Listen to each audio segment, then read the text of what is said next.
Bom dia.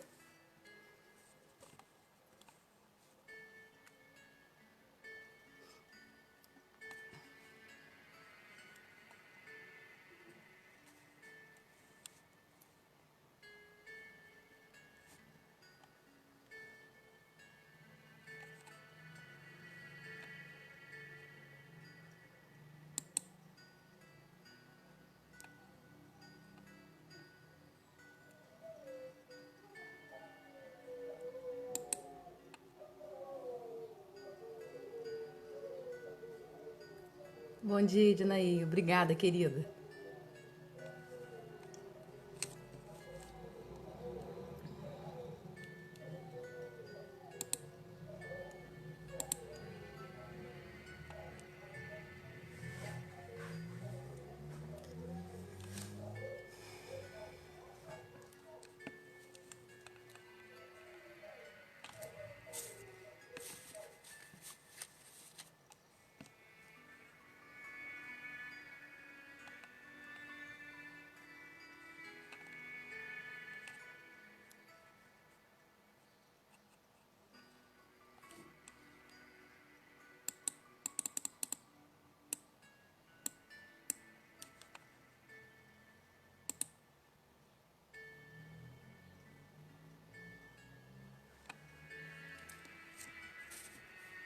O som tá chegando direitinho pra vocês?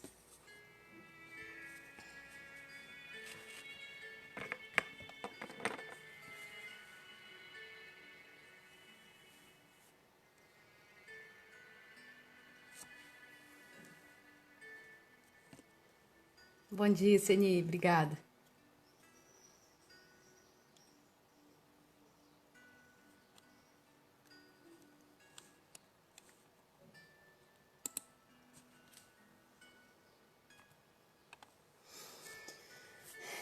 Vamos iniciar então, né?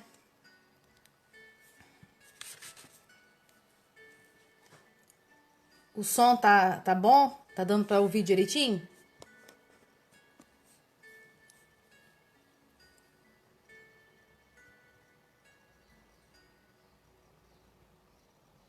Tá. Vamos fechar os nossos olhos, nos conectar com a espiritualidade maior.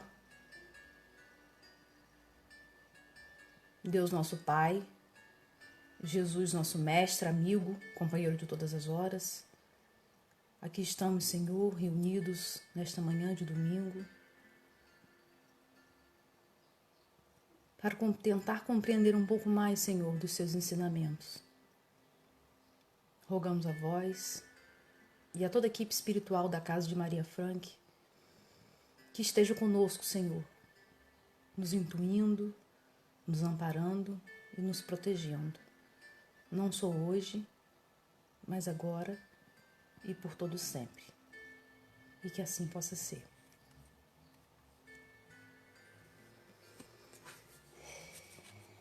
Bem, hoje nós vamos falar, né, de um assunto que a gente gosta muito, né, que são as parábolas. E hoje a gente vai conversar sobre a parábola das 10 virgens, que está no Evangelho segundo Mateus, no capítulo 25, nos versículos de 1 a 13. Como nós sabemos, na época do Cristo, o ensino se dava de forma oral, né? E com o objetivo de eternizar os ensinamentos no coração e no imaginário das pessoas, eles se utilizavam, né, de ferramentas como provérbios, como poesias, né, e as parábolas também, dentre outros instrumentos didáticos. E Jesus, então, elaborava essas peças didáticas, pedagógicas, né, as parábolas, com elementos extraídos do cotidiano das pessoas, na tentativa de fazer com que pudesse ser melhor compreendido, né? Então ele utilizava de assuntos relacionados à pesca, de assuntos relacionados à semeadura, né? Colheita, a pastoreiro, ao casamento, né? Questões da realidade das pessoas, né? Daquele tempo, daquela época, para que eles pudessem compreender melhor a mensagem ali ensinada, né? E como era de forma oral, para criar toda uma ludicidade para que eles pudessem visualizar as cenas e eternizar, né, na memória e no coração tudo aquilo que estava sendo falado. Então, o Cristo se utilizava, né, desses recursos para passar os seus ensinamentos morais, né, os seus preceitos morais, e fazendo essa comparação com a realidade, né, com o dia a dia. E a origem da palavra até, né, parábolas, vem do grego, que quer dizer parole, né, que quer dizer comparação. Então Jesus fazia a comparação com a realidade cotidiana para as pessoas poderem abstrair essas informações, esses conhecimentos por ele trazido. Então, em Mateus, nós temos um questionamento dos discípulos ao Cristo, né? Por que o Cristo falava em parábolas?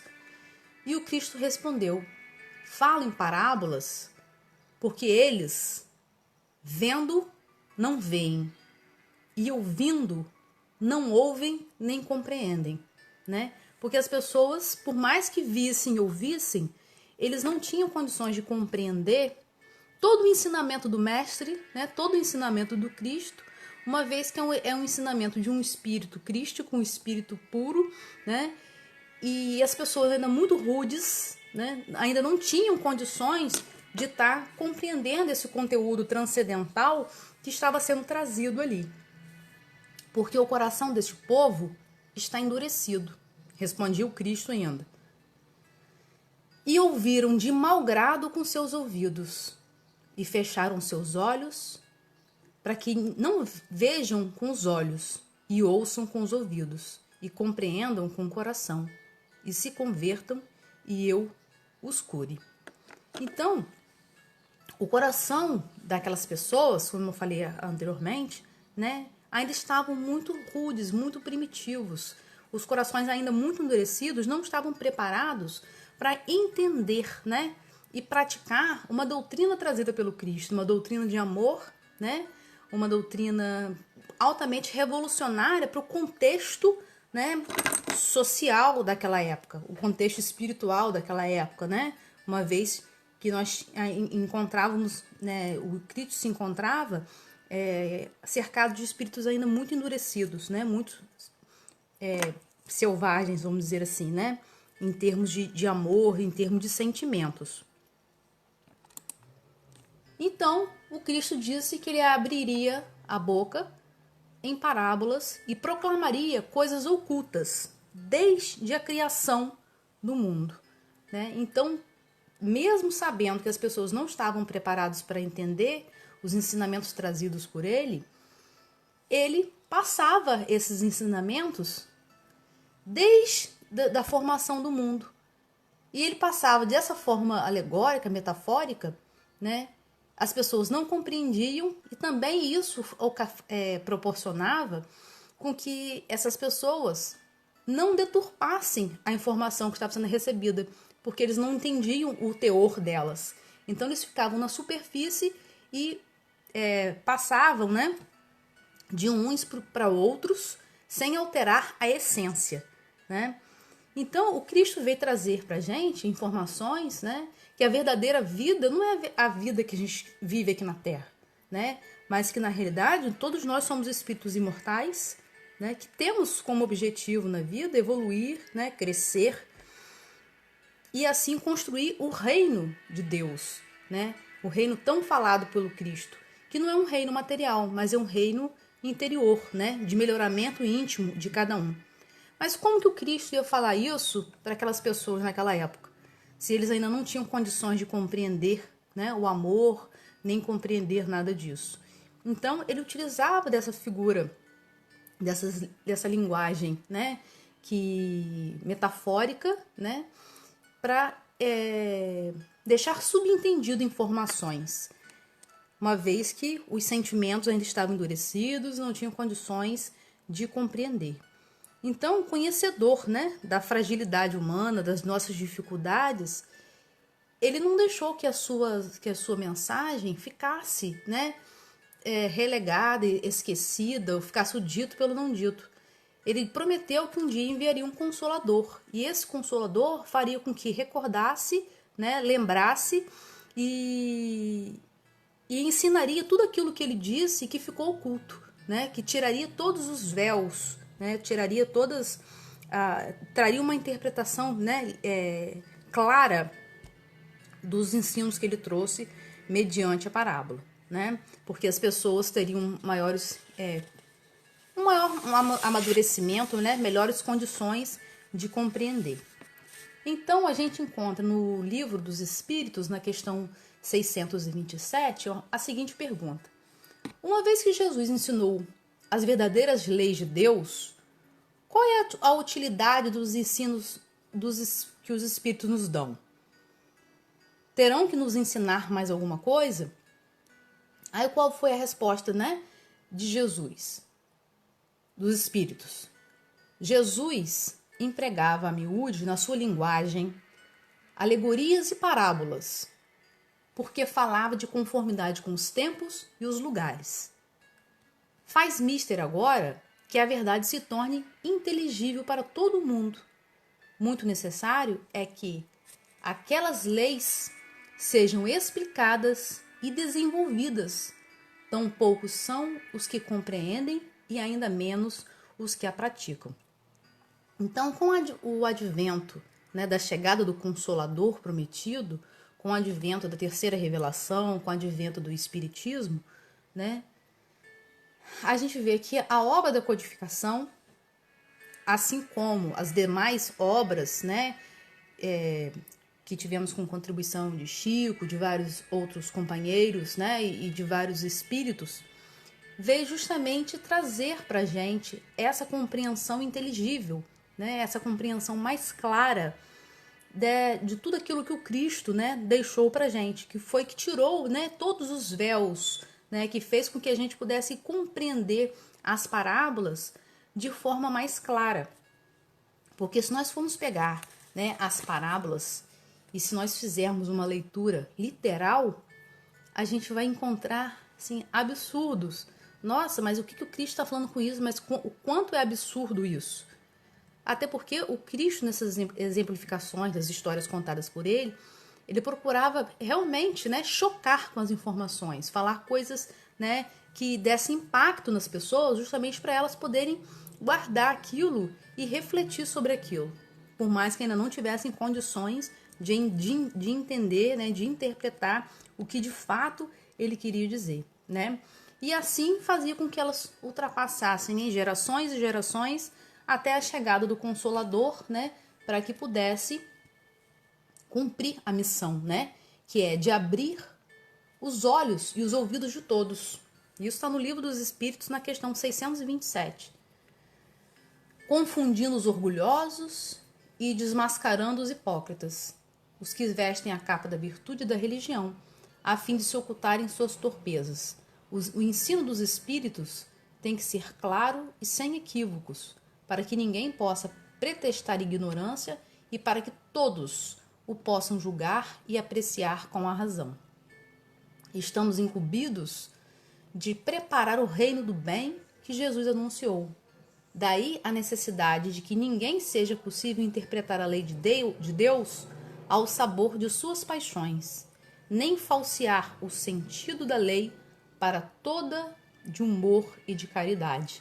Então, quando Cristo disse que ele enviaria um consolador, né, para ensinar e fazer recordar, não é? Porque ele sabia que ao longo dos anos, ao longo dos tempos, a humanidade, né, de acordo com a fragilidade, ele enquanto governador espiritual da Terra, que está aqui desde a criação, né, que a fragilidade do ser humano ia fazer com que ele utilizasse as informações, né, de Deus, da lei de Deus, né, em benefício próprio, deturpando em função, né, das suas conveniências. Então, o Espiritismo veio justamente para desmistificar, veio para aclarar, veio para tirar qualquer dúvida e fazer uma interpretação, né, segundo aquilo que de fato o Cristo nos trouxe. Então, no livro O Consolador, na questão 290, nós temos a seguinte pergunta que será, né, que Emmanuel responde: poder-se-á reconhecer nas parábolas de Jesus a expressão fenomênica das palavras, guardando a eterna vibração de seus sentimentos nos ensinos?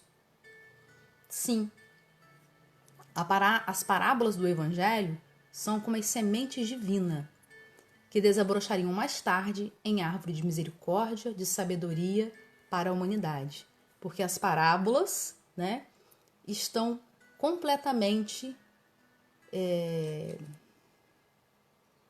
cobertas, né, encobertas, completamente contaminadas, entre aspas, né, do sentimento puro do Cristo, né? Todos os seus sentimentos, né, ele colocou ali nas parábolas para que a gente mais tarde pudesse, né, recebê-las e compreender, né, quanta misericórdia, quanta sabedoria e quanto amor elas possuem.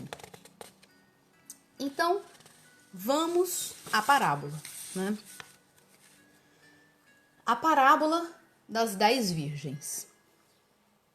Então, assim começa a parábola: o reino dos céus será semelhante a 10 virgens, que, tomando as suas próprias lâmpadas, saíram ao encontro do noivo. 5 delas eram tolas e 5 prudentes, pois as tolas, ao tomarem as suas lâmpadas, não levaram consigo óleo de oliva. As prudentes, porém, levaram óleo de oliva na vasilha, com as próprias lâmpadas. E tardando o noivo, todas cochilaram e adormeceram. Mas à meia-noite houve um clamor: eis o noivo! Saí ao encontro. Então, todas aquelas virgens se levantaram e prepararam as suas próprias lâmpadas. As tolas disseram às prudentes: dai-nos do vosso óleo de oliva, porque as nossas lâmpadas se apagam. E as prudentes responderam dizendo: de modo nenhum. Talvez não seja suficiente para nós e para vós. Ide antes aos que vendem e comprai para vós mesmas. Ao saírem para comprar o óleo, veio o noivo. As preparadas entraram com ele nas bodas e a porta foi fechada. Posteriormente, vieram as virgens remanescentes, dizendo: Senhor, Senhor, abra a porta. Em resposta, ele disse: Amém vos digo que não vos conheço. Portanto, vigiai, porque não sabeis o dia nem a hora. Olha só, se nós formos fazer uma interpretação literal dessa parábola, a gente vai pensar assim: meu Deus, o que Jesus disse aqui? Ele disse, né, que 10 virgens iam se casar. Mas aqui ele não fala em momento algum da noiva, de uma noiva. Então a gente pensa o quê? Vai vir um noivo para casar com as 10, né? Com as 10 moças. As 10 moças estavam esperando, né, o noivo para casar. Nesse meio tempo dormiram. Só que elas tinham que levar uma lâmpada, né,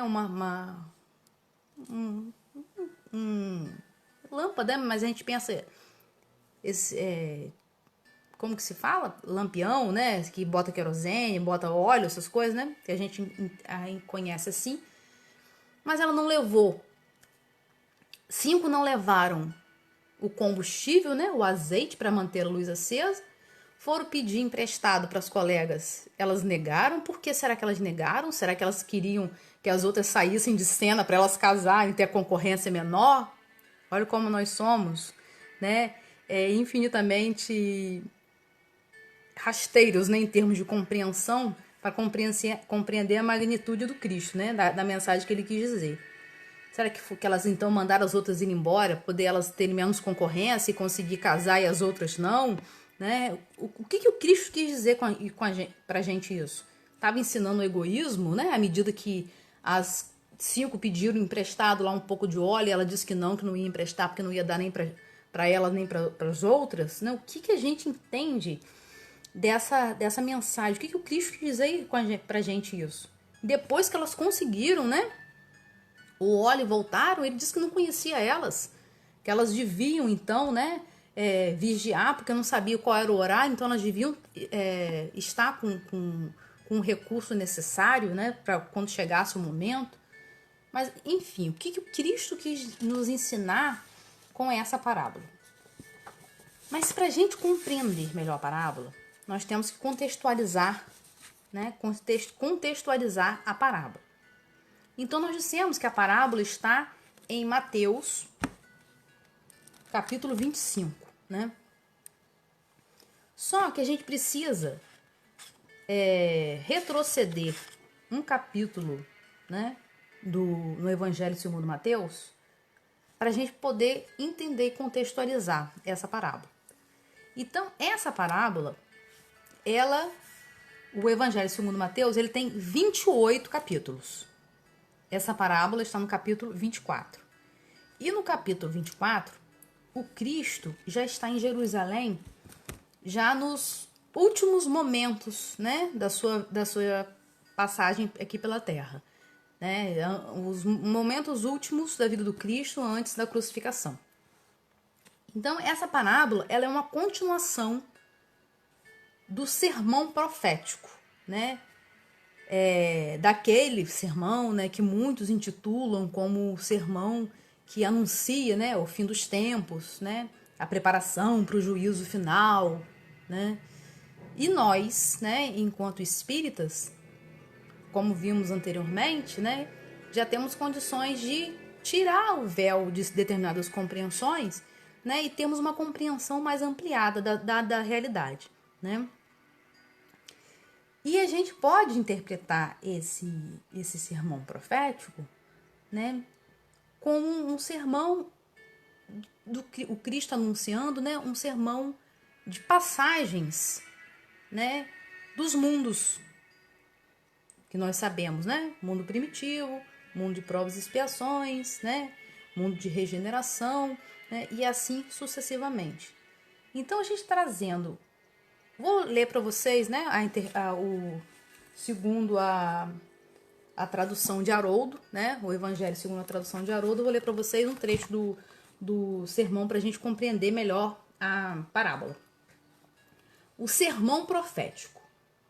E o subtítulo... Grandes tribulações. Tendo Jesus saído do templo, estava partindo quando se aproximaram deles os seus discípulos para lhe mostrar as edificações do templo.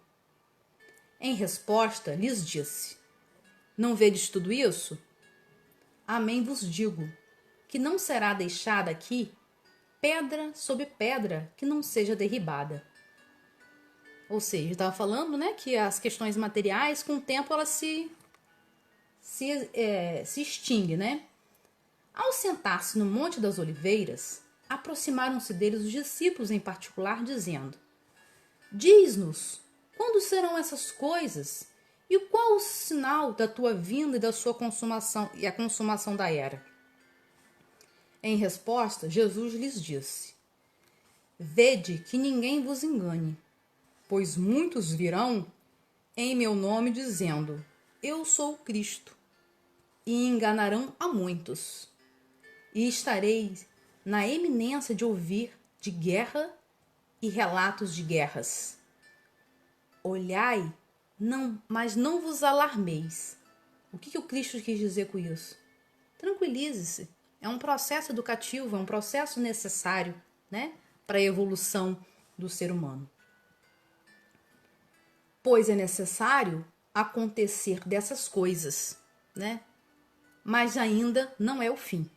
Então, por mais que ouça falar em guerra, que ouça relatos de guerra, tranquilize-se, né? Ainda não é chegado o fim. Pois se levantará nação contra nação, reino contra reino, haverá fome e terremotos em todos os lugares, né? Ou seja, haverá muitos flagelos, haverá muitas situações conflituosas, né? Quando a gente lê fome, a gente pode interpretar como todas as ações do ser humano, né? A fome aqui representada como a ambição do homem, né? Porque o planeta tem tudo para fornecer para todo mundo, mas o homem com a sua ambição, né, quer apenas para ele mesmo, então egoisticamente, né, a péssima distribuição de renda, uns com muito, outros com nada, né, a ambição, né, que leva o homem a destruir o ambiente, né, a destruir a fauna, a flora, né, com o objetivo de lucro, com o objetivo de se dar bem. E o meio ambiente desequilibrado, né? A gente vê que os rios poluídos, né? Sem árvores, a gente aumenta as doenças, né? Doenças respiratórias e outras tantas doenças derivadas disso. Então há um desequilíbrio total. E quando a gente lê terremoto, a gente pode interpretar também, né? Como toda a reação da natureza frente à ação do homem, né? Terremotos, maremotos, tsunamis, né? E chuvas demais em um lugar, chuva de menos em outra, né? O desequilíbrio ecológico causado pelo próprio homem, né? De acordo com as suas más escolhas, né? E com as suas ambições desmedidas, né? No Livro dos Espíritos tem até uma questão muito interessante que fala, né? Que tudo aquilo, né, que é feito em excesso, que é feito além, né, o homem tem que responder por isso, porque o animal, ele retira da natureza, em outras palavras, né, apenas aquilo que ele necessita para sua subsistência, enquanto o homem, né, quer mais, mais, mais e mais. Voltando aqui. Todas essas coisas são o começo das dores de parto, né?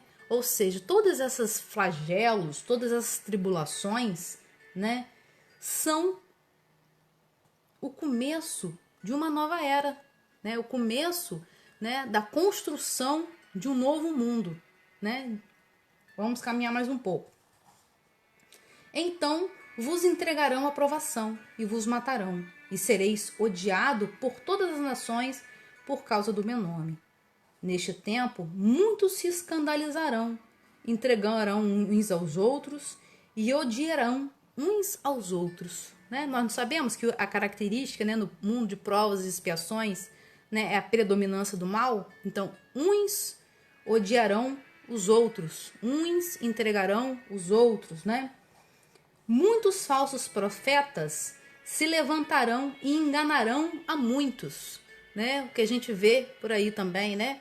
Falsos profetas que se utilizam, né, da fragilidade das pessoas, que utilizam a fé das pessoas, né, para benefício próprio, né, para enganar, para iludir, para se dar bem, né? E por se multiplicar a iniquidade, o amor muito se esfriará. Mas quem perseverar até o fim, esse será salvo. Ou seja, mas aquele que perseverar até o fim, acreditando no amor, acreditando na bondade, né, será salvo. Ou seja, conseguirá avançar, acompanhar, né, o mundo, a evolução do mundo, né, deixará as provas e expiações e encaminhará então, né, para um mundo de regeneração. Este evangelho do reino será proclamado em toda a terra habitada, para testemunho a todas as nações. Então virá o fim. Ou seja, o evangelho será proclamado, não falou que o evangelho será executado, né, por completo. Ele será proclamado, ou seja, Nós sabemos que o mundo de regeneração, né, é um mundo mais feliz, né, um mundo de menos mal, né, de menos ódio, como um mundo de provas e expiações. Então, quando ele diz que chegará ao fim, né, enquanto o evangelho for proclamado, a gente pode entender assim também, né, como essa transição, né, como essa regeneração, que a gente vai viver num mundo, né, de menos preconceito, né, de menos fanatismo, de menos maldade, né. Aí ele continua a conversa, né, com os discípulos, fala que dos falsos profetas, né, dos escolhidos. Aí vem falando também que quando chegar esse momento, né, que os que estiverem nos montes, que fujam para o terraço, os que estiverem, né, no campo, que não voltem em casa para buscar suas coisas, e continua cheio de simbologismo, né, trazendo essas informações. Então, logo a seguir, né, nesse capítulo 24, logo à frente, vem relatando sobre a questão da vigilância, da importância da vigilância. Depois nós temos uma parábola e depois nós temos a parábola das 10 virgens, que é a parábola que nós estamos, né, falando hoje aqui no momento. Então, só para a gente confirmar, né, essa possibilidade do sermão profético ser, né, uma das interpretações, né, do Cristo falando desse mundo de regeneração, dessa passagem dos mundos, né, nós vamos no livro Caminho, Verdade e Vida, no capítulo 140, para os montes. Aí vem o versículo 16 desse capítulo 24 de Mateus. Então, os que estiverem na Judéia, que fuja para os montes. Aí o que Emmanuel nos fala? Referindo-se a um instante doloroso que assinalariam a renovação planetária, aconselhou o mestre aos que estivessem na Judéia procurar os montes. A advertência é profunda, porque pelo termo Judéia devemos tomar a região espiritual de quantos, pelas aspirações íntimas, se aproximam do mestre para a sublime iluminação. E a atualidade da Terra é a das mais fortes quadro desse gênero. Em todos os recantos estabelecem-se lutas e ruínas. Venenos mortíferos são inoculados pela política inconsciente nas massas populares. A Baixada está repleta de nevoeiro tremendo, então por isso a necessidade de subir, né, de ir para os montes. Os lugares santos permanecem cheios de trevas abomináveis. Alguns homens caminham num sinistro clarão de incêndios. Aduba-se o chão com sangue e lágrimas para a semeadura do porvir. É chegado o instante de se retirarem os que permanecem na Judéia para os montes das ideias superiores. É indispensável manter-se o discípulo do bem nas alturas espirituais, sem abandonar a cooperação elevada que o Senhor exemplificou na terra. Que aí console a sua posição de colaborador fiel, invencível na paz e na esperança, convicto de que, após a passagem do homem da perturbação, portadores de destroços e lágrimas, são os filhos do trabalho que semeiam alegria de novo e reconstrói o edifício da vida. Então, Emmanuel, isso aqui de 1948, ou seja, 72 anos atrás, e ainda super atual para a gente, né? Da importância das pessoas, né? De nós, enquanto seguidores do Cristo, buscarmos, né, as alturas espirituais, sairmos das baixadas completas de nevoeiro, completas de questões, né, ainda tão dolorosas e infelizes, né? Então, Emmanuel vem trazendo, né, que o Cristo estava falando ali em renovação do planeta, né, não o fim dos tempos, né, como muitos entendem, né, mas o fim de uma era, né, e início de outra. E nós sabemos que nós estamos nesse processo, né, de renovação planetária, né, da saída de um mundo, né, para entrar em um outro mundo melhor. Nós já vamos entrar na parábola, fiquem tranquilos, a gente só está fazendo um caminho para a gente poder entender melhor. Nós vimos que a parábola, ela gira em torno, né, de um casamento, né, porque tem um noivo, tem as virgens, né, que a gente conjecturou lá que as 10 casariam com ele, né, a gente não está entendendo muito bem como é que isso funciona, mas a gente vai chegar lá, podem ficar tranquilos. Então, vamos fazer algumas considerações sobre o casamento. Quem esteve aqui, né, há 2 domingos atrás, a gente fez algumas considerações a respeito das mulheres, né, na época do Cristo. Como que as mulheres eram... Quais eram as condições, né, das mulheres naquela sociedade. E a gente viu que uma das condições, né, era as mulheres, né, e como objetos, né, pertencentes ao pai a princípio, que serviria como uma mercadoria de troca, né, como uma moeda de troca, e que elas eram criadas unicamente para o casamento e para as tarefas da casa. Então, o casamento, na época do Cristo, as meninas, logo assim, né, que entravam na puberdade, elas já podiam ser oferecidas em casamento, né, já poderiam se casar. Então, como que funcionava isso? O rapaz ia até a casa do pai da moça, né? Conversava, né, com o pai e fazia um contrato pré-nupcial, né? Fazia o arranjo para o casamento. Ele pagava um dote, né? Dava uma quantia para o pai da noiva e eles ficavam assim acordados legalmente a respeito do casamento. Marcavam um casamento. A noiva, agora a gente vai começar a compreender, né, a parábola. A noiva era de costume que ela convidasse 10 amiguinhas, 10 amigas que ficavam com ela, né, quando das proximidades do casamento, em uma tenda reservada, aguardando a chegada do noivo.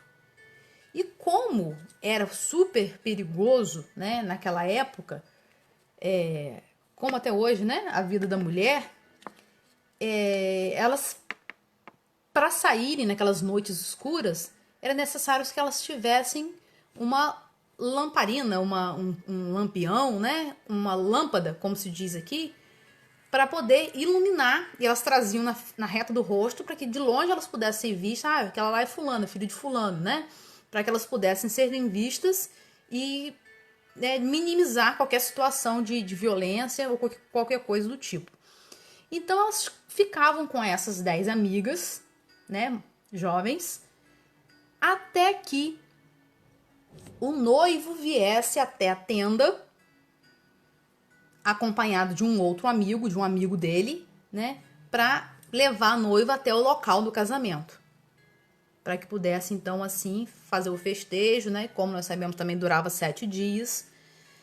E esse noivo, quando vinha com o amigo vinha na frente e o amigo gritava para já sinalizar para elas, né, que o noivo estava chegando, para que elas pudessem se preparar, se arrumar, né? Então o amigo vinha à frente e gritava que o noivo estava vindo, como a gente viu na passagem da parábola, né? Eis o noivo!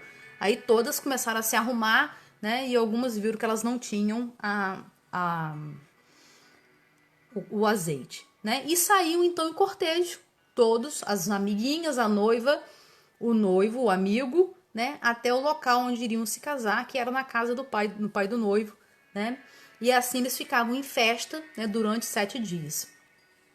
E como a gente viu também em uma das nossas falas anteriormente, né, o número 7, né, segundo, né, a filosofia que eles seguiam, significava completude, né? Então, e a festa como um momento de alegria, né, de fartura, né? Então, a completude da alegria e da fartura, né, a esse momento de encontro do noivo com a noiva. Agora nós vamos começar a pensar os símbolos da parábola para a gente entender melhor, né, o que quis dizer. Para a gente não ficar naquela interpretação literal e rasa que nós fizemos anteriormente, né? Que o noivo ia casar com as 10, aí por ciúminho, né? 5 despachou, não quis dar o azeite para poder despachar as outras, né? E elas casarem sozinhas. Essa interpretação rasa, literal, que a gente fez lá atrás. Então, a parábola se inicia dizendo: o reino de Deus se assemelha a 10 virgens que tomavam da própria lâmpada. Então, o reino de Deus, segundo o livro Espírito de Verdade, significa o estado de sublimação da alma, né? Um estado de elevação da alma, criada por ela própria através das reencarnações incessantes, né? E no livro também Boa Nova, vem falando que o reino de Deus é obra divina no coração do homem. Então, o reino de Deus é um processo de elevação da alma, alcançada por ela mesma através das reencarnações, né? Que tem como objetivo nós nos reeducarmos, nos espiritualizarmos, nos moralizarmos. Ok. O reino de Deus, então, esse estado de sublimação da alma é comparado, assemelha-se a 10 virgens. Mas por que a 10 virgens? Será porque o Cristo falou isso? Porque estava relacionado a esse costume, né, de chamar as amigas para irem ficar com a noiva antes do casamento? Mas será que realmente eram 10, não eram 10? Por que 10? Aí a gente vai também buscar informações na Cabala também, né, que era uma filosofia estudada por eles naquela época, do significado do número 10. Qual o significado do número 10 para eles? Na realidade, nem existe o número 10 lá. Mas o 10 é composto por 2 números. E o número 1, ele simboliza o início de tudo, a totalidade. Ele é representado como liderança, poder, autoconhecimento e uma conexão com o seu eu profundo, como harmonia, confiança, independência e realização. E o 0, na realidade, não é um número, né? Mas é um conceito que significa a não existência de algo, né? Que representa o vazio e representa ao mesmo tempo a eternidade. Então, quando Cristo utilizou o 10, então a gente pode acreditar que ele estava querendo falar sobre isso, sobre autoconhecimento, sobre liderança, né? Sobre confiança, sobre harmonia, sobre realização e isso de forma eterna, né? E o 10 também tinha um significado bem profundo para aquele povo daquela época, né? Porque existiam 10 mandamentos. Para fazer a prece judaica era necessário 10 pessoas, né? O dia mais importante do calendário judaico era o 10º dia. 10 também era o valor da letra hebraica, né, que representava o primeiro nome de Deus. Então, vários significados, né, tinham o 10 para a gente entender por que o Cristo quis dizer 10 virgens e não 5, ou 8, ou 50, não é? Tá, e virgens? Por que ele comparou esse processo de elevação da alma, né, com virgens? O 10 a gente já viu, né? Que é esse autoconhecimento, essa conexão com o eu interno, essa liderança eterna, né? Mas por que 10 virgens? Né? Quando fala em virgens, a gente pensa que uma moça, né, que ainda não teve experiência sexual. No contexto atual, né, a gente pensaria dessa forma. Mas por que 10 virgens, né? Aí a gente vai encontrar informações com a interpretação dos textos, né, do Antigo Testamento, que vem trazendo as virgens como a figura de pessoas fiéis a Deus. Então, as pessoas que eram fiéis a Deus eram chamadas de virgens. E as pessoas que não eram fiéis a Deus, né, eram chamadas de prostitutas. Então, essas virgens estão representando essas pessoas que amam a Deus, né? Acima de todas as coisas, ou seja, aquela pureza espiritual. Não tem nada de sexual, né? Mas uma pureza espiritual. Então, se você ama a Deus e ama outras coisas, né? Colocando, dividindo esse amor, essa dedicação,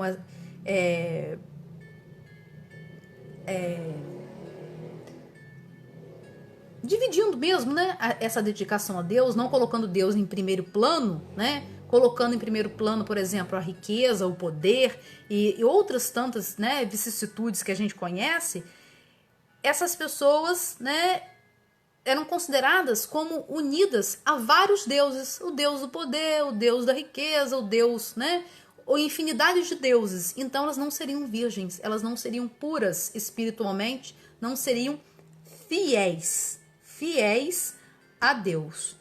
E Emmanuel nos traz o conceito de fidelidade, né? Fala sobre a fidelidade a Deus, que a fidelidade e a comunhão com Deus, né? Com seu amor, são virtudes. Então são pessoas virtuosas, né? Essas pessoas que amam a Deus mais do que a qualquer outra coisa, né? São aquelas pessoas que têm a compreensão do seu dever, o porquê, o para quê, são as questões existenciais, né, que a gente começa a se questionar o porquê de eu estar aqui, o para quê de eu estar aqui, né? Então, aí quando a gente fala isso dessas virgens, essas pessoas que são fiéis a Deus, né? Aí a gente lembra também daquela fala do Cristo, né? Onde estará o seu tesouro, ali estará o seu coração, né? Então, se você é fiel, se você ama a Deus, né? Ali estará então o seu tesouro. Então nós já vimos, né? O reino dos céus é o processo de elevação da alma. O número 10, né? A gente pode interpretar como aquele do autoconhecimento, numa conexão profunda com seu ser, aquela de liderança, né? De uma liderança eterna. Lembra do zero? O zero não é um número, e sim um conceito de eternidade. E as virgens são aquelas pessoas que são fiéis a Deus e não a outros deuses. Aí vem falando, né, do noivo. E quem nos responde quem é o noivo é o livro O Consolador. Emmanuel nos diz o seguinte na questão 309. Em que sentido devemos interpretar as sentenças de João Batista? A quem pertence a esposa é o esposo, mas o amigo do esposo, que com ele está e ouve, muito se regozija por ouvir a voz do esposo, pois este gozo eu agora experimento. É preciso que ele cresça e que eu diminua? O esposo da humanidade terrestre é Jesus Cristo, nos diz Emmanuel. O mesmo Cordeiro de Deus que arranca as almas humanas do caminho, escuso das impenitências. O amigo do esposo é o seu precursor, ou seja, aquele que vem antes, cuja expressão humana deveria desaparecer a fim de que Jesus resplandecesse para o mundo inteiro no seu evangelho de verdade e de vida. Olha que interessante. Segundo a cultura, né, judaica da época, a cerimônia de casamento se dava, né, com as noivas, a noiva e as suas acompanhantes aguardando, e o noivo viria com seu amigo à frente anunciando a sua vinda. E quando Emmanuel nos diz, né, aqui que o esposo é o Cristo, e quando ele fala aqui também que o amigo do esposo, o amigo do Cristo é o precursor, então a gente vê que aquele que vai à frente gritando, né, eis o noivo, anunciando para a humanidade que o noivo estava vindo, é o João Batista, né, que veio anunciar, preparar a vinda do Cristo. Olha como a nossa doutrina ela é altamente esclarecedora, né? Como ela consegue fazer com que a gente consiga enxergar de forma muito clara e sem contrastes, né? Né? De forma racional, encadeamento das ideias, né? Muito incrível, né? Que bom que a gente tem esse bálsamo, né? Então, o esposo da humanidade é o Cristo. O esposo é o Cristo. E a noiva, segundo o que a gente acabou de ver aqui, é a humanidade. Porque se o Cristo é o esposo da humanidade, a humanidade, consequentemente, é a esposa, né? Vamos caminhar um pouco mais. A lâmpada. Falou, né, que as virgens tomaram das suas próprias lâmpadas.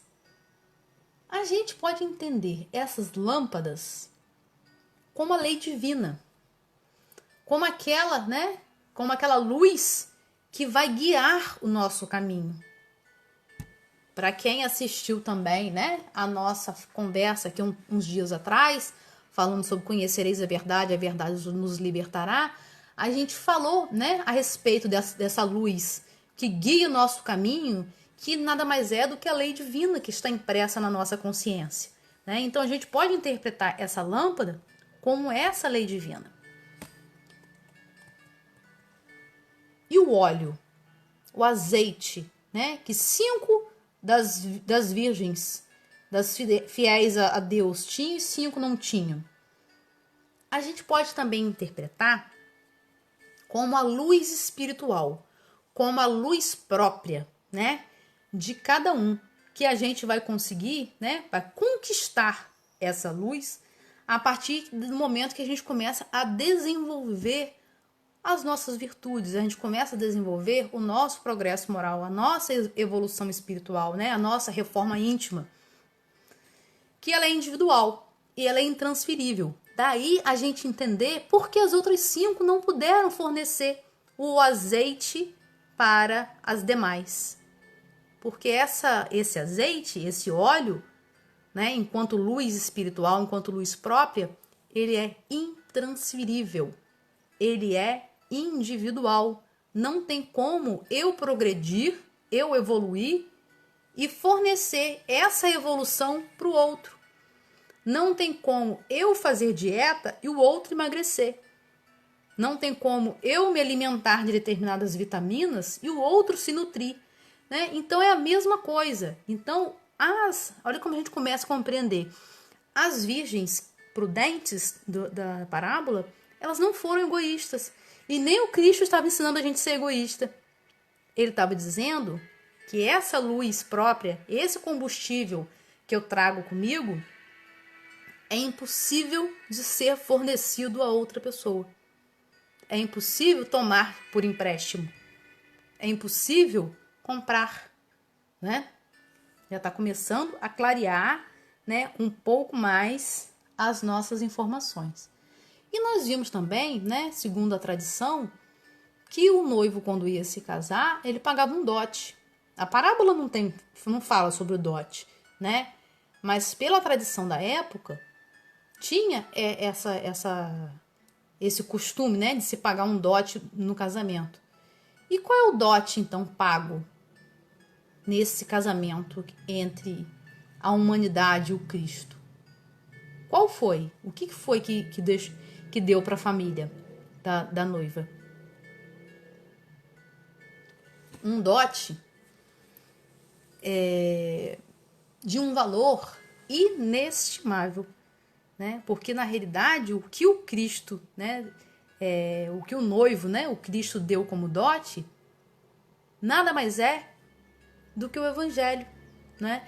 Do que esse código de conduta moral, de conduta ética e de conduta espiritual, essa mensagem de amor ofertada pelo Cristo, que está à disposição de todos nós, né, há 2 milênios, né, essa bússola que fará com que a gente possa caminhar de forma muito segura, né? Vamos caminhar mais um pouco. E essas bodas, esse casamento, o que significa, né? Como que a gente pode interpretar essas bodas, esse casamento? Como a união, como a aliança, como a comunhão entre os 2 planos de existência. O Cristo utilizava esses exemplos, né, usava nas parábolas o casamento, porque era a experiência daquele povo, né, daquela época, como a única experiência de maior intimidade de um ser humano com outro. Então utilizava a expressão, né, a ideia, o conceito do casamento, como essa ideia de união, como essa ideia de comunhão, né, entre esses dois planos da existência, né, entre a humanidade e o Cristo e Deus, né, Deus, né, na figura do Cristo. Mas vem trazendo uma coisa muito interessante também na parábola, não sei se vocês se recordam, que o noivo chegou à meia-noite, que inclusive, né, as virgens já tinham até cochilado, coitadas, de tanto esperar, não é? Por que a meia-noite? O que o Cristo quis dizer com meia-noite? Então, à meia-noite, a gente pode entender como aquele momento, o ponto máximo da escuridão. É quando a escuridão chegou no seu ápice, quando a escuridão chegou no seu limite total, né?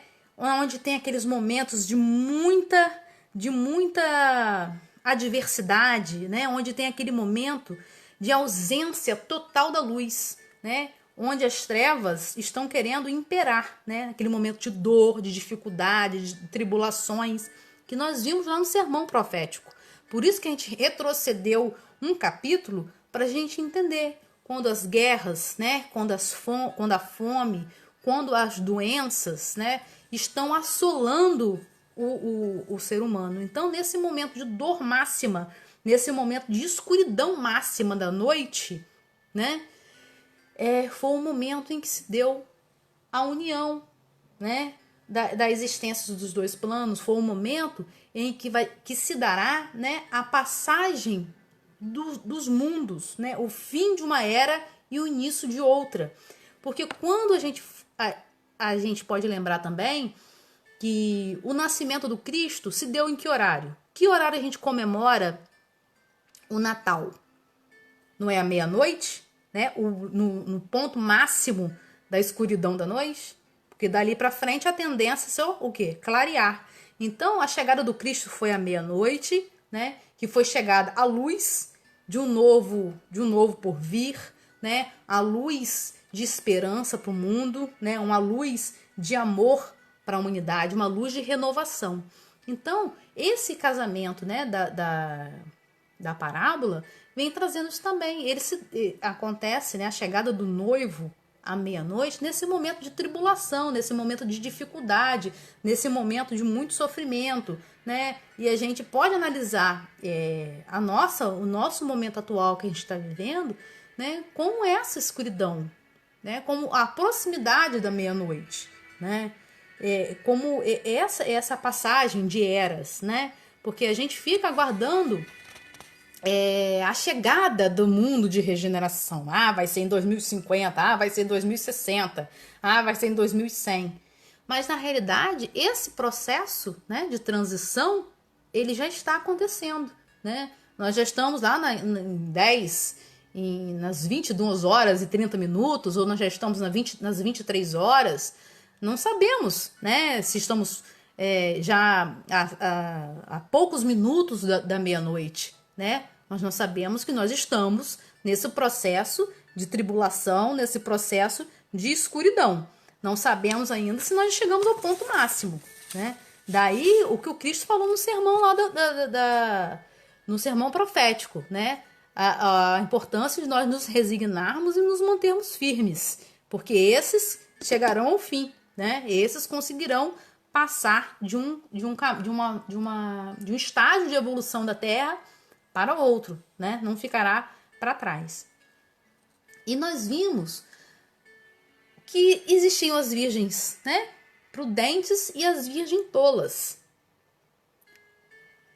Quando que nós nos comportamos como virgens tolas e quando nós nos comportamos como virgens prudentes? Aí, nesse momento da reflexão, né, a gente vê como que a gente é tola, como que a gente é virgem tola. E isso dá uma mexidinha, né? Porque as tolas vão ter que sair por aí para tentar adquirir o azeite. E às vezes pode ser que não dê tempo, né? Mas a importância de nós termos essa informação né, que já nos desperta para a gente começar a carregar o nosso azeite penduradinho, né, na cintura, para na eventualidade a gente ter o nosso combustível para manter a nossa lâmpada acesa. Então, dentre muitas possibilidades, né, nós nos comportamos como virgem tolas quando nós somos indiferentes à dor do outro, quando nós abrimos mão dos nossos valores morais, quando nós não seguimos, né, a lei de Deus, quando nós sentimos inveja, quando nós sentimos ciúmes, quando nós nos deixamos corromper das formas mais variadas, não é desviar bilhões dos cofres públicos, né? Mas são aquelas pequenas corrupções do dia a dia, né? Quando nós somos invigilantes, quando nós aceitamos provocações, né? Quando nós nos deixamos penetrar nas turbulências alheias. E isso é uma coisa muito importante para a gente estar refletindo, né? Ainda mais em épocas tão polarizadas como nós vivemos ultimamente, e às vezes a gente se comporta muito como virgem tolas, né? A gente fica se alimentando de informações não tão felizes e a gente acaba entrando nesses emaranhados de informações e discutindo com outros tantos tolos, né? E nos contaminando com essa falta de amor, né, que a gente está vendo nesse momento de escuridão, de proximidade da meia-noite. Então a gente acaba, né, aceitando essas provocações. Então a necessidade de nós sermos muito vigilantes, porque sempre aparece um para nos provocar, e como diz uma conhecida minha, e tirar a gente da graça, né? Porque a gente é humano, a gente ainda tem muito que aprender e chegam uns momentos que a gente não aguenta, né? E vai lá e responde e entra em sintonia com com o caos, né? Que já está instalado aí no planeta, com as situações que a gente vê, né? O tempo todo e vivencia o tempo todo. Então, como a gente vê que ainda nós somos muito virgem tolas, né? A gente acredita em Deus, a gente é fiel a Deus, mas a gente dá muitas escorregadias, a gente escorrega muito, né? Pela falta da nossa vigilância. Então, para a gente tentar o máximo, né? Deixar de ser essa virgem tola, a gente precisa se autoconhecer, né? Analisar as nossas fragilidades, né? Porque a gente nos conhecendo, analisando as nossas fragilidades, tem como a gente tentar corrigir, tem como a gente tentar sanar, né? Então a vigilância é de extrema importância. Não é em vão, né, que o Cristo, no Evangelho, né, segundo Mateus, vem trazendo o sermão profético, depois vem falando sobre vigilância e depois vem falando, né, vem ilustrando com a parábola, né? Então a virgem tola é aquela virgem, né, aquela pessoa que crê em Deus, que é fiel a Deus, né? E muitas vezes é fiel da boca para fora, né? Fala que mas na hora de apresentar as ações, na hora de colocar em prática, na hora de mostrar a obra, né? Acaba caindo por terra, né? As mudanças internas não acontecem de forma efetiva. Aí a gente se coloca, né, muitas vezes nessa posição de virgem tola, né, com aquelas reações, né, inadequadas que o Cristo não faria da forma como nós fazemos, né? Se deixar enredar, né, pelo perverso, por essa loucura que o mundo está aí nos dias atuais. E quando que nós somos as virgens prudentes, né? Quando nós somos empáticos, né? Quando a gente busca o desenvolvimento dos valores morais, né? O desenvolvimento do amor, da fé, da esperança, da solidariedade, né? Da empatia, como eu já falei, da caridade, da compaixão, da resignação, da perseverança, né? Lembra do número 10 que a gente viu lá? Autoconhecimento, o número 1, né? Que compõe o número 10. O profunda conexão com o meu eu interior, né? A liderança, o poder, né? E o 0 como infinito. Então, quando a gente busca as 10 virgens, né? Quando a gente busca todos esses atributos, todos esses pré-requisitos para que nós nos tornemos, né, pessoas melhores, né? Quando a gente se mostra resignado, né? Quando a gente se mostra perseverante, né? Quando a gente começa a encher a nossa garrafinha de azeite com todos esses elementos, né? Então a gente vai lá e bota amor, caridade, fé, esperança, perseverança, autoconhecimento, né? Solidariedade, compaixão, caridade, e aí a gente vai botando de gotinha em gotinha até a gente ter esse azeite que vai proporcionar o quê? A nossa autoiluminação, a nossa luz própria, que a gente não tem como ceder ao outro, a gente não tem como doar nem dar em empréstimo a ninguém, né? Então a gente lembra mais uma outra fala, né? Sois a luz do mundo, né? Deixa brilhar a vossa luz, né? Que depende de quê? De nós mesmos, a construção de gota a gota de preenchimento da nossa garrafinha, né? De azeite. E ao contrário senso, né? Dessa virgem prudente, o orgulho, a raiva, o ódio, a vingança, a inveja, a soberba, a competição, o ódio, só nos produzem trevas, né? Só nos produzem escuridão, só nos leva para proximidade, né? E ajudar a formar o cenário, né? Da meia-noite. Então, todos esses sentimentos inferiores, né? Que eu acabei de falar agora, eles não entram na garrafinha do azeite. Eles não agregam, né? Eles não nos proporcionam a geração de luz. Então, são situações que a gente precisa vencer para que a nossa garrafinha possa ser completa, possa se completar, né? Porque se eu despendo as minhas energias com ódio, com vingança, com ciúme, com raiva, com orgulho, né? Eu estou perdendo tempo e energia de estar produzindo o combustível, né? De estar produzindo o azeite para estar enchendo a garrafinha. Então, a vigilância é o que urge, né? É o que nós precisamos ter o tempo todo, né? Vem alguém querer tirar a gente da graça, como diz minha amiga, que a gente reflita, se torne vigilante e lembre, preciso encher minha garrafinha de azeite. Então, eu preciso elevar os meus pensamentos, eu preciso elevar os meus sentimentos, eu preciso voltar para a graça do Cristo. Respira fundo, persevera e segue adiante. No livro dos Espíritos, na questão 642, vem falando o seguinte: para agradar a Deus e assegurar a sua posição futura, bastará que o homem não pratique o mal?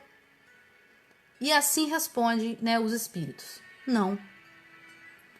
Cumpre-lhe fazer o bem no limite das suas forças, porquanto responderá por todo mal que haja resultado de não haver praticado bem. Então a gente não vai responder só pelo mal praticado, a gente responde pela ausência de bem também, que a gente tinha condição de fazer e não foi feito. Então a gente vai nessa questão comentada, né, no Livro dos Espíritos, comentado pelo Espírito Miramês, que nos diz o seguinte: as nossas mentes, mesmo a dos espíritos mais evoluídos, são finitas e não podem conceber o que é infinito. Deus tem todos os poderes perfeitos. Deus é perfeito em tudo o que faz. Para que nós possamos agradar a Ele, não basta que esqueçamos o mal. É necessário que façamos o bem para o qual fomos criados. Quem não faz o bem já abre caminho para os impulsos do mal. apareçam em suas intenções, que o mal apareça em suas intenções. Convém que todas as criaturas, principalmente as espíritas, para quem estamos especialmente falando, procurem fazer o bem de todas as formas possíveis, porque somente ele, somente o bem, desvia as pessoas do mal.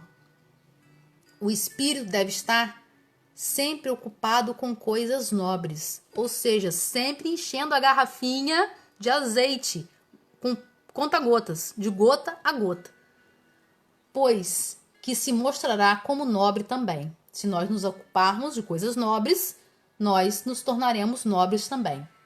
Se Deus é harmonia, o que chamamos de mal é desarmonia.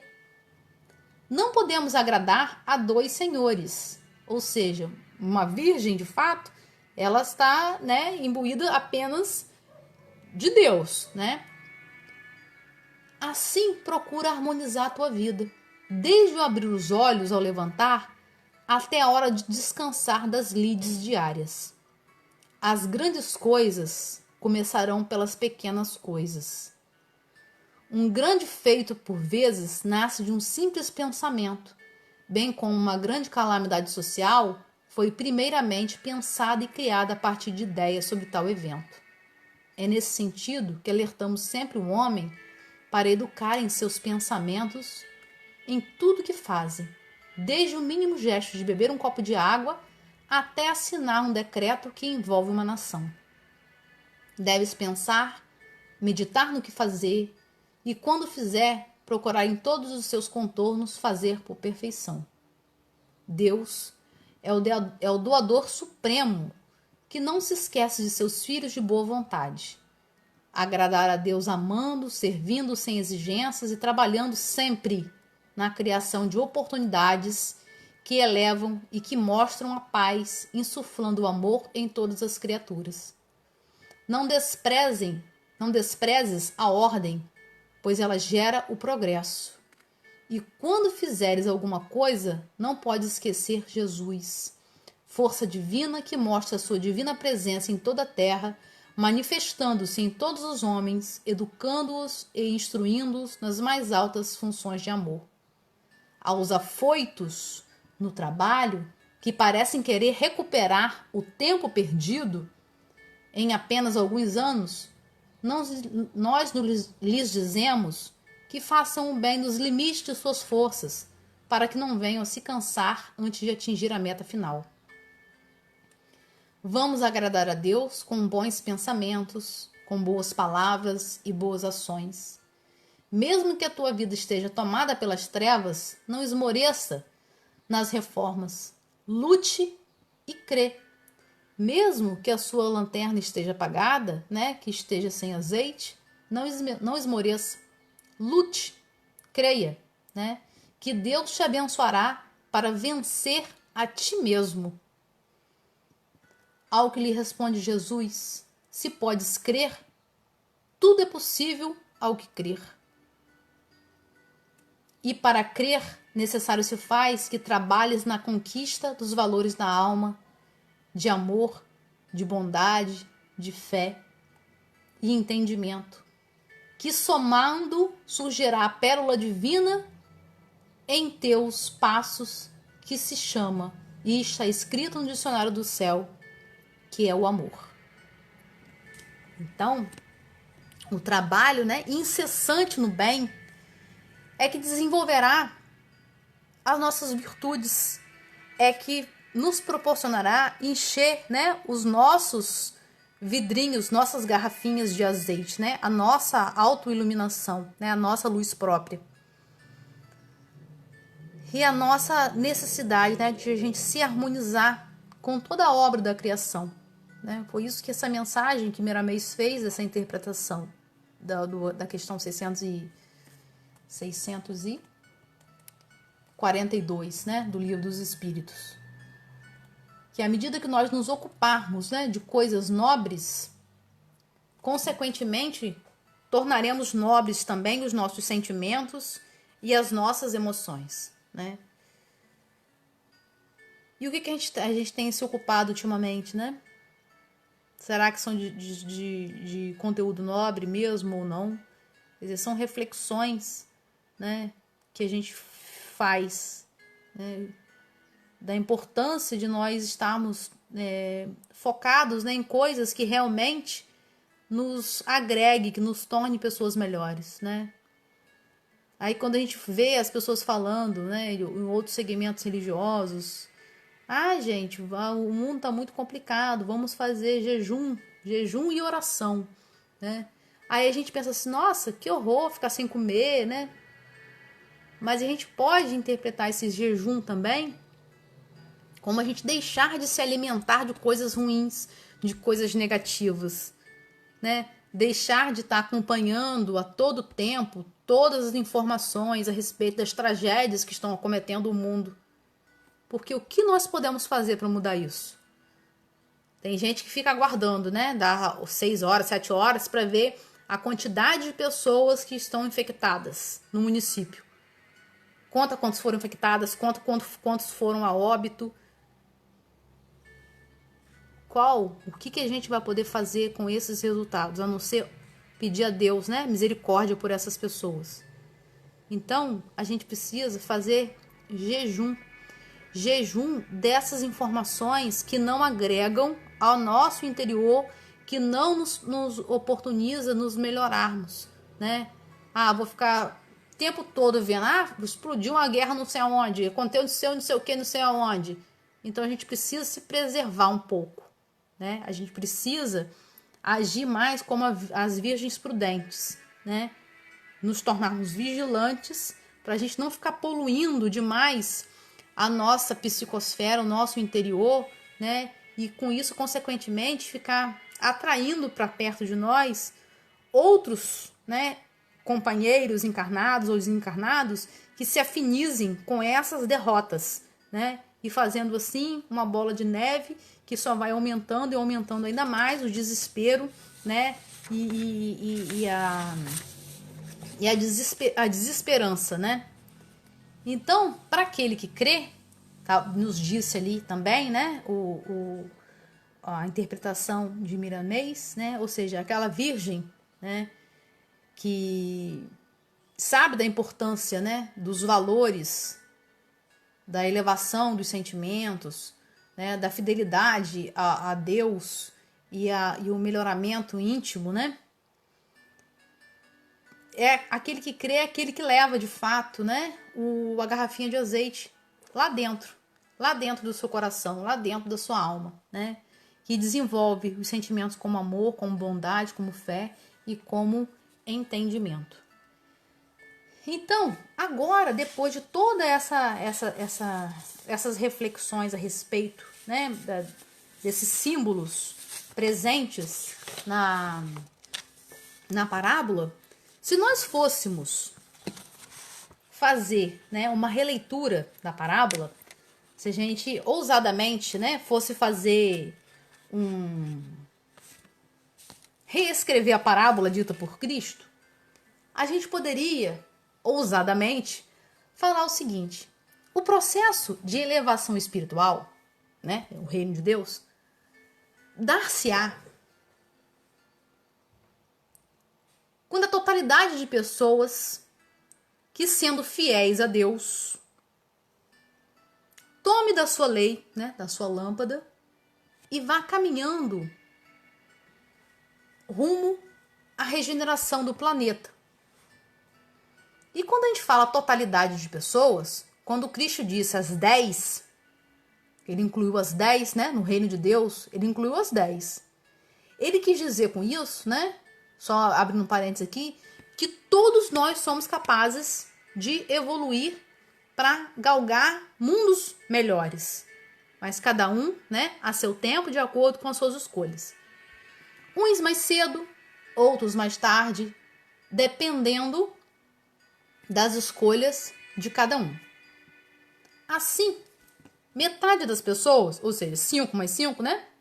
Que é o caso, conhecem e têm intimidade com a lei de Deus. Desenvolve os valores cristãos, não apenas se diz cristão, sou cristão, né? E pratica coisas totalmente anticristãs. desenvolve os valores cristãos, agrega esses valores na sua essência, desenvolve virtudes e valores morais, haja visto que se mantém vigilantes. A outra metade, as outras 5, né, tem um conhecimento e tem informação. Não tem intimidade, tem informação com a lei de Deus e não as incorpora na prática cotidiana, por acreditar que basta conhecer e dizer que conhece, sem passar pelos sentimentos, sem passar pelas emoções, sem passar pelas mudanças de hábito e melhoramento íntimo. Acreditam de forma ingênua que Deus fará o que cabe a ela fazer, que Deus dará o que cabe a ela conquistar. Porém, quando chega o momento de apresentar suas conquistas, suas virtudes para seguir na terra regenerada, não as tem. Tenta correr para adquirir, mas não dá mais tempo, porque não é algo que se pega por empréstimo, não é algo que se compra. É uma conquista individual. Assim, a porta da regeneração se fecha, perde-se a oportunidade de acompanhar o avanço e ir para um mundo de menos dor e de um pouco mais de alegria para festejar com os demais. Adia, né, esse momento de alegria e de felicidade. Então, sejamos vigilantes, porque a transição já está em curso. Ela não tem uma data específica, né? Então, não cochileis, desprevenido. Resigne-se que o dia chegará e entrarás na festa, né? Então, aqui a gente não pretende, em momento algum, esgotar, né, a interpretação da parábola. A gente sabe que múltiplas interpretações, inesgotáveis interpretações, né, a gente pode fazer, né, de acordo com os nossos conhecimentos, de acordo com à medida que a gente vai se aperfeiçoando em termos de conhecimento, de moral, né, e de tudo mais, né? Mas uma coisa a gente precisa ficar muito claro, né? Temos que ter em mente, né, que a evolução é individual, que não adianta nós querermos tomar emprestado essa iluminação, essa autoiluminação, essa luz própria de outra pessoa, porque a gente não vai conseguir, né? E se nós cochilarmos, né, aguardando esse momento da chegada dessa nova era, essa chegada do noivo, né, que ao menos a gente consiga trazer junto de nós a garrafinha com azeite. De repente ela não precisa estar transbordando de azeite, né? Mas que possa ter lá o suficiente para a gente se manter iluminado por um bom período, né? Que essas virtudes que a gente coloca lá dentro, né, possa ser de fato de qualidade, para a gente poder conseguir caminhar rumo a esse progresso, rumo a essa regeneração do planeta que a gente vê que está batendo a nossa porta e nos convidando a todo momento, né? Então essa autoiluminação, essa luz própria, essa evolução, ela é individual, é um processo de conquista de cada um, é um processo de autonomia, porque se eu tenho luz própria, eu não preciso pedir a luz emprestada a ninguém, né? E aí, quando Cristo fala lá no sermão profético que muitos falsos profetas viriam, e esses falsos profetas adoram quem não tem essa iluminação, porque eles vão se investir, né, desse conhecimento pseudo-divino deles e vão querer manipular as pessoas, né, em nome de Deus. Então, se eu tenho essas virtudes desenvolvidas em mim, se eu tenho essa autoiluminação, se eu tenho essa condição de clareza, né, se eu tenho essa luz que me clareia os meus caminhos, fruto das minhas conquistas, das minhas virtudes e da minha compreensão de mundo, eu não vou ser enganado, não vou me deixar enganar por esses falsos profetas que a gente vê aos montes por aí, né, que se utilizam da fé e da fragilidade e dessa falta de iluminação, dessa falta como número 1, né, diz lá, dessa falta de liderança íntima, dessa conexão íntima com o seu eu interno, né? E eles fazem, né, de gato e sapato, como diz o ditado popular, dessas pessoas, utilizando-as a bel prazer, usando da fé, né, e da fragilidade de cada um. Então, essa conquista dessa luz própria, ela é uma conquista de autonomia também, né? Porque a gente não vai depender do abastecimento da luz do outro, de estar solicitando ao outro: o que eu devo fazer da minha vida, né? Vou até um líder religioso para perguntar o que eu devo fazer, o que eu não devo fazer, né? E infelizmente a gente sabe que ainda existe pessoas que se submetem dessa forma, né? Então, que a gente possa, né, aprender a fazer, né, desenvolver as nossas potencialidades no bem para produzir a quantidade de azeite para a gente carregar junto, para a gente ter essa iluminação e que para a gente poder entrar, né, nos festejos, nesses 7 dias, né, nessa plenitude de alegria, de fartura, de felicidade, né, junto com a mudança dos tempos, a mudança do mundo, né, esse festejo com Cristo, esse festejo de espiritualização, de moralização, né, de evolução de cada um, né, e de todos nós. Que o mundo de regeneração está em processo, né, está em processo de construção, e a gente às vezes pode estar cochilando, né, então que a gente possa acordar para encher nossas garrafinhas, né, e não esperar, né, pela garrafinha alheia, né, para nos iluminar e nos ajudar nesse momento. Então, acho que a mensagem de hoje é essa. Eu agradeço a vocês, passei muito do horário, me perdoem, né, mas pelo menos eu acredito que a partir de agora a gente vai ter uma nova visão, né, dessa parábola. E é isso, né? Vamos fechar os nossos olhos então e agradecer. Deus, nosso Pai, Jesus, nosso mestre, amigo, companheiro de todas as horas, a toda a equipe espiritual da Casa de Maria Frank, que se fez presente nessa manhã, nos auxiliando, nos intuindo, nos amparando, que esteve com todos os nossos companheiros que estavam unidos a nós nesse momento de reflexão. Gratidão. Gratidão por nos acompanhar, por nos proteger. Rogamos a vós também e a Jesus que arrefeça os ânimos, que tranquilize os corações, que toque os corações endurecidos, para que a luz do vosso amor e da vossa misericórdia possa penetrar e transformar, Senhor, esses corações ainda tão eivados de maldade, de intolerância, de egoísmo.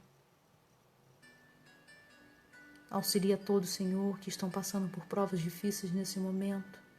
Dê resignação, dê coragem, dê força para que possa superá-la, para que possa aprender também, Senhor, com as aflições, não apenas com as próprias aflições, mas com as aflições dos seus companheiros de jornada, com as aflições do mundo, Senhor. Dai-nos humildade, dai-nos fé, dai-nos força. Ampare a todos, Senhor. Que a vossa luz e vossa misericórdia possam espargir pelo mundo inteiro. Fortaleça todos aqueles que se encontram nos leitos de hospitais. Auxilie e proteja, Senhor, os médicos que estão na frente de trabalho, aos enfermeiros, aos técnicos, a todos os auxiliares dos hospitais,